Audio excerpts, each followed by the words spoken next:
2010ஆம் ஆண்டு. அப்போது திமுக ஆளுங்கட்சி, அம்மா அவர்கள் எதிர்க்கட்சி. ஒரு பெரிய மிரட்டல் விடுத்து அம்மா அவர்களுக்கு எதிராக மதுரை மாவட்டத்தில் பல இடங்களில் போஸ்டர் ஒட்டியிருந்தார்கள். அந்த போஸ்டரில் அம்மா அவர்கள் மதுரைக்கு வந்தால் திரும்பி செல்ல மாட்டார், மதுரைக்கு அம்மா அவர்கள் வரக்கூடாது என்று மதுரை மாவட்டத்தில் பல இடங்களில் அந்த போஸ்டரை ஒட்டி பெரிய மிரட்டல் எல்லாம் கொடுத்தார்கள்.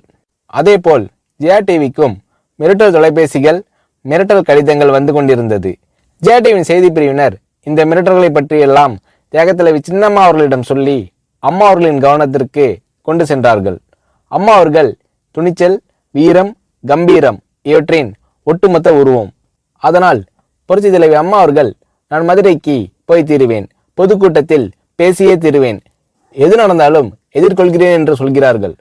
ஒரு கட்டத்தில் ஜெயா டிவிக்கு மிரட்டல் எப்படி வருகிறது என்றால், ஜெயா டிவியின் அலுவலகத்தை வெடிகுண்டு வைத்து தகர்ப்போம், அம்மா அவர்கள் மதுரைக்கு வந்தால் ஜெயா டிவியை ஒழிப்போம், இப்படியெல்லாம் நிறைய மிரட்டல்கள் தொலைபேசியின் வாயிலாகவும் கடிதத்தின் வாயிலாகவும் வந்து கொண்டிருக்கிறது.